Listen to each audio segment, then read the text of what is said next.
చూసిరా కమిషన్ల కోసం వీళ్ళు ఎట్లా కొనబోతా ఉన్నారు ఏం కథ అనేది. 5 రూపాయల యూనిట్ ఉంటే 20 రూపాయల యూనిట్ అట్లా పెట్టుకున్నారు వీళ్ళు. ఈ రకంగా తెలంగాణ ప్రజలారా మనని మొత్తం లూడి చేసింది ఈ ముఠ.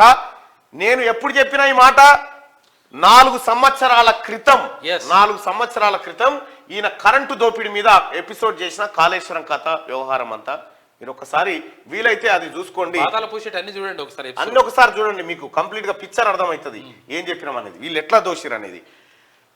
రూపాయిన్నరకు దొరికేటువంటి కరెంటును 9 రూపాయలు పెట్టి కొనుక్కొస్తాడా ఎవడన్నా? అంగట్ల టమాటా 10 రూపాయల కిలో దొరికేది ఉంటే 100 రూపాయల కిలో కొనుక్కొస్తాడా ఎవడన్నా?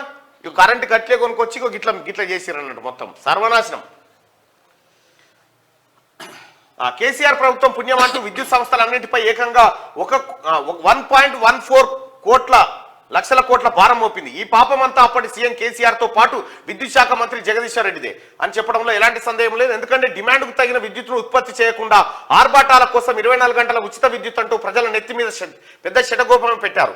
జిల్లాలోని డిఈ స్థాయి అధికారుల దగ్గర నుంచి సీఎండీల వరకు తమకు అనుకూలంగా వ్యవహరించే దొంగల్ని పెట్టుకొని ప్రజలకు వాస్తవాలు తెలియకుండా మేనేజ్ చేశారు. ఫలితంగా విద్యుత్ సంస్థలు భ్రష్టు పట్టిపోయాయి. చివరకు పంపిణీ చేసిన కరెంటుకు సైతం ప్రభుత్వ సంస్థలు వినియోగదారుల నుంచి బిల్లులు వసూలు చేయడంలో బీఆర్ఎస్ ప్రభుత్వం ఘోరంగా విఫలమైంది. మరోవైపు విద్యుత్ ఉత్పత్తి ప్రాజెక్టు నిర్మాణాల పేరుతో అసలేం జరిగిందో వారికైనా స్పష్టత ఉందో లేదో వారికే తెలియాలి. డిమాండ్ తగ్గ ఉత్పత్తి ఏ రోజు చేయలే. ప్రజలారా మీకు ఒక్కసారి నేను క్లియర్ గా వివరించే ప్రయత్నం చేస్తా ఈ విద్యుత్ కు సంబంధించి. ఎందుకంటే ఇవాళ స్వేదపత్రం అనేది నటపి దుకాణం పెట్టిండు కదా, చెమటపత్రం అట చెమట ఒడిసిరట అయ్యా కొడుకులు. ఇప్పుడు కేసీఆర్ 24 గంటల కరెంట్ అన్నాడు, ఉచిత కరెంట్. ఇంకా దీని పేరు ఈ ఉచిత కరెంట్ అంటే ఏంది? ఉచిత కరెంట్ అంటే ప్రభుత్వము, రైతులు, ఇటు డిస్కంలు ఇవి కదా. అంటే ఉచిత కరెంట్ అంటే ఏంది? ప్రభుత్వము ఈ డిస్కంల దగ్గర ప్రభుత్వం కరెంటు కొని కరెంటుకి అయ్యే పైసలన్నీ డిస్కంలకు కట్టి ఈ కరెంటును రైతులకు ఇస్తే ఇది ఉచిత కరెంటు. కానీ కేసీఆర్ ఆడిన డ్రామా ఏంటంటే ఈ ఉచిత కరెంటు స్కీమ్ స్టార్ట్ చేసినప్పటి నుంచి డిస్కంల దగ్గర కరెంటు తీసుకుండు కానీ వాళ్ళకి పైసలు కట్టలే. అది డిస్కంల దగ్గర కరెంటు తీసుకుండు కానీ వాళ్ళకి పైసలు కట్టలే. ఇప్పుడు ఏమైంది? అది 81,000 కోట్ల రూపాయలు అప్పులు అయినాయి కదా ఇవన్నీ. ఇప్పుడు ఏమంటుండు కేసీఆర్ దిగిపోయి ఇవి ఎవరు కడతారా అని చెప్పి డిస్కమ్ అడిగితే ఇల్లు కడతారు, రైతులు కడతారని చెప్పిండు. వీళ్ళకే ఇచ్చినాం, తాగినోడు కడతాడు, తాళ్ళ పన్ను వాళ్ళే కడతారు, మేమెందుకు కడతామని పోతుండే. ఇప్పుడు ఉచితమేనా ఇది? ఉచిత కరెంటేనా ఇది? ఈ లెక్కలు బయటకు వస్తా ఉన్నాయి. ఇంకొక విషయం చెప్తా ఉన్నారు సోదరులారా, ఈ 24 గంటల కరెంటే రాలేదు తెలంగాణలో, దీన్ని బయట పెట్టినాం. మీరు ఒకటి చెప్పండి, ఈ కాళేశ్వరం కట్టిన అంటాడు ఇవాళ, కాళేశ్వరము, పాలమూరు రంగారెడ్డి, ఎక్కడెక్కడి సీతారామ, ఇక ఒక్కటి కాదు వాళ్ళ పథకాలు అనేకం కట్టినాం. 1 కోటి ఎకరాల మాగాని 1 కోటి ఎకరాలు పండిస్తా ఉన్నాం అంటాడు. ఎట్లొస్తా ఉన్నాయి 1 కోటి ఎకరాలంటే దీనికి కోట్ల రూపాయలు, లక్షల కోట్లు ఖర్చు పెట్టినాం. దీంతో నీళ్ళు వస్తున్నాయి, కాలువల పంట, చేన్లు వారి పంటలు పండుతున్నాయి. ఏమైంది సోదరులారా? తెలంగాణ రాష్ట్రం 2014లో వ్యవసాయ పంపు సెట్లు 19.1 లక్షలు వ్యవసాయ విద్యుత్ కనెక్షన్లు. 2000 కేసీఆర్ చేతుల నుంచి మనం 23 నాటికి ఏమైంది? ఇది 29 లక్షలు అయింది. అంటే మోటార్లు సంఖ్య పెరిగింది. మరి కాలువలతో నీళ్ళు వస్తే మోటార్లు తక్కువ కావాలి కానీ ఎట్లా పెరిగినాయి? మరి 10 లక్షల మోటార్లు ఎట్లా పెరిగినాయి? ఇప్పుడు కాలువలతో నీళ్ళు వస్తుంటే ఎవడన్నా కరెంట్ మోటార్ కొనుక్కుంటాడా? చక్కగా చేర్లకే వస్తుండగా చెరువు కింద చెరువు పార్కం ఉంటుంది, ఎవరైనా మోటార్ పెడతాడా? బోర్ ఎత్తాడా ఎవడన్నా? నీళ్ళు వచ్చినాక మరి ఈ నీళ్ళు ఎటు పోయినట్టు? ఈ మోటార్ల సంఖ్య ఎందుకు పెరిగినట్టు? ఇప్పుడు మోటార్లు 19 లక్షల మోటార్లు పోయి ఇది 4 లక్షలకు 3 లక్షలకు వచ్చిందంటే అవి నిజం కాలువలతో వస్తున్నాయి కాబట్టి మోటార్లు ఎవరు పెట్టుకుంటలేరని చెప్పాలి. ఈ కాలువలతో నీళ్ళు వచ్చిన తర్వాత 24 గంటల కరెంట్ ఎందుకు? ఒకవేళ నువ్వు చెప్పిందే నిజం అనుకుంటే ఈ 24 గంటల కరెంట్ ఎందుకంటే కమిషన్లు కొట్టేటందుకు, అది లెక్క, కమిషన్లు కొట్టేటందుకు. అందుకోసమే ముఖ్యమంత్రి గారికి క్లియర్ గా చెప్పిండు ఎక్కడ?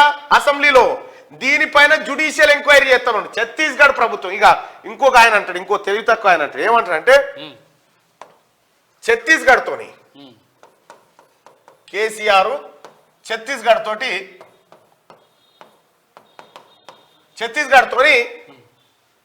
ఒప్పందం చేసుకుండు. ఆ ఒప్పందం సంగతి ఏం దొరికేనా ప్రజలారా? 1000 మెగావాట్ల విద్యుత్తును ఛత్తీస్గఢ్ ప్రభుత్వం తెలంగాణకు సప్లై చేసేటట్టు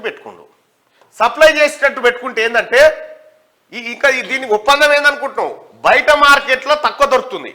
బయట మార్కెట్లో 2.5-3 రూపాయలకే యూనిట్ దొరుకుతుంటే ఈడికి పోయి 9 రూపాయలకు కొనుక్కొచ్చిండు. అది ఎందుకు?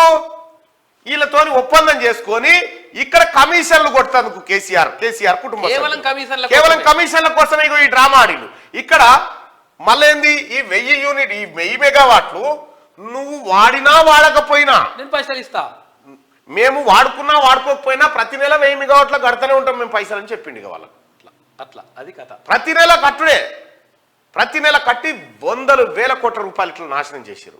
ఇక ఇంకొక ఆయన అంటాడు, ఛత్తీస్గఢ్ ఏ ప్రభుత్వం ఉందా కేసీఆర్ అంటున్నాడు. ఛత్తీస్గఢ్ లో కేసీఆర్ అగ్రిమెంట్ చేసుకున్న నాటికి ఉన్న ప్రభుత్వం బీజేపీ గవర్నమెంట్, రమణ్ సింగ్ ముఖ్యమంత్రి అప్పుడు. ఈ లెక్కలన్నీ మేమంతా కలిసి ఛత్తీస్గఢ్ కు రైతాంగాన్ని తీసుకపోతే భూపేష్ బఘేల్ గారు ఏది మొన్నటి దాకున్నటువంటి ముఖ్యమంత్రి గారు స్వయాన నాకు చెప్పిండు మీ ఓడు పైసలు ఇవ్వాలి ఇస్తలేడని. మా బకాయి అట్లనే ఉందని చెప్తే మా ఓడు నాశనం చేసాడు సార్ ఇప్పుడేం గెలకకూరు అని చెప్పి. రైతులారా మీరు బాగా ఆలోచన చేయండి.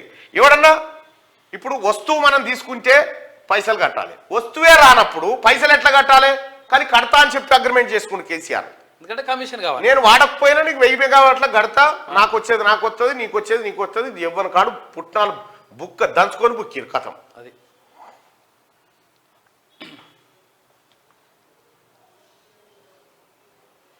ఇది ఇప్పుడు వాస్తవానికి ఏం జరగాల్సిందే, దాదాపు 81,000 కోట్ల రూపాయలు కదా, 81,000 కోట్ల రూపాయల అప్పు ప్లస్ ఇవన్నీ కలిపితే 1,13,000 కోట్లు అనుకుంటా.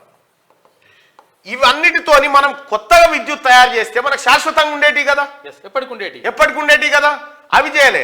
అవి చేసేందుకు భద్రాద్రి థర్మల్ పవర్ ప్లాంట్ పెడితే ఏమైంది, ఆడ ఏ బొగ్గు ఈయన ఇండియా బుల్స్ కంపెనీ ఆ 3rd జనరేషన్ సంబంధించినటువంటి కోమటిరెడ్డి వెంకటరెడ్డి గారు చెప్పారు అసెంబ్లీలో, ఆ చెడిపోయిన సమానంతో ఆడ గడతా అని పోయిండు.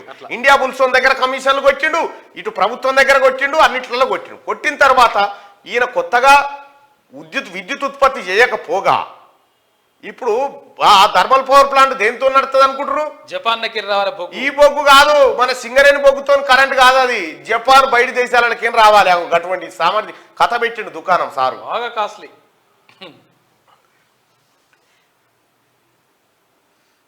ఇక తెలంగాణ ప్రత్యేక రాష్ట్రం ఏర్పడే సమయానికి జెన్కో స్థాపిత విద్యుత్ ఉత్పత్తి సామర్థ్యం 4,365 మెగావాట్లు. దీనికి తెలంగాణ ఏర్పాటుకు ముందే 2,960 మెగావాట్ల సామర్థ్యం ఉన్న విద్యుత్ ప్రాజెక్టులకు అవసరమైన ప్రణాళికలను అప్పటి కాంగ్రెస్ ప్రభుత్వం సిద్ధం చేసింది.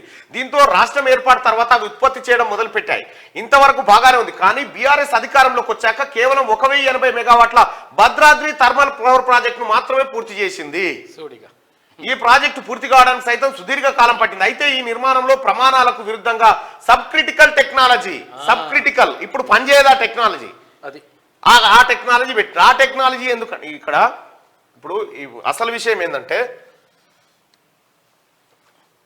ఇండియా బుల్స్ అంటోడు కంపెనీ, ఇండియా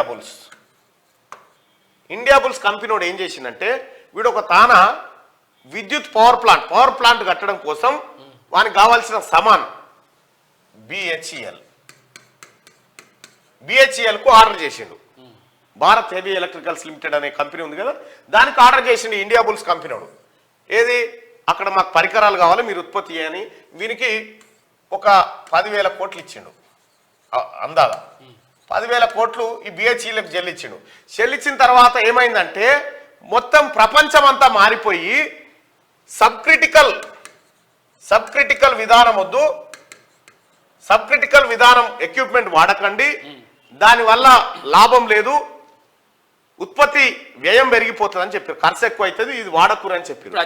చెప్తే ఏమైంది, అయితే ఈ సబ్ క్రిటికల్ ద్వారా వచ్చేటువంటి వాడకని చెప్పిన తర్వాత ఏం చేసినంటే వీడు ఇండియా పులిసోడు అది కాదు వద్దంటారు మరి నా పైసలు నాకి అని అన్నాడు బిహెచ్ఎల్ని ఏమన్నాడు ఇక మరి అది వద్దంటారు కదా నా పైసలు నాకి అంటే నీ పైసలు నీకెట్టిస్తావురా నువ్వు గమ్మత్తున్నావు మేము మాకు ఆర్డర్ ఇచ్చినావు అయిపోయా మేము సమాన్ తయారు చేస్తామి ఏం చేయాలి మేమేం చేసుకోవాలి సమాన్ అని వీళ్ళు అన్నారు వీళ్ళు అనగానే ఈయనేం చేసిండు ఎరికేనా నేను బక్రగాని పట్టుకొస్తా ఆ బక్రగానికి ఇది అంటగాడదాం నా పైసలు నాకు ఇస్తామంటే ఇత్తపో అన్నాడు ఆ బక్రగాడు ఎవరంటే కేసీఆర్ మనల్ని బక్రాలను చేసి ఏం చేసిందంటే ఈ ఇండియా బుల్సోడ్ ఇడిచిపెట్టినటువంటి వస్తువులను నేను తీసుకుంటా అని పోయాడు నేను తీసుకుంటా అని పోయి అక్కడ బిహెచ్ఎల్ ఈ ఇండియా బుల్సోడ్కి ఇక్కడ పైసలు కట్టిండు ఈ పైసలు ఇక్కడ రాగానే 10,000 కోట్లు ఇందులో 5,000 కోట్లు కేసీఆర్ కుటుంబం కొట్టేసింది ఆయనకి 5,000 కోట్లన్నా వాపసు వచ్చినాయి కదా అది కొట్టేసిన తర్వాత ఏందా టెక్నాలజీ అంటే ఇది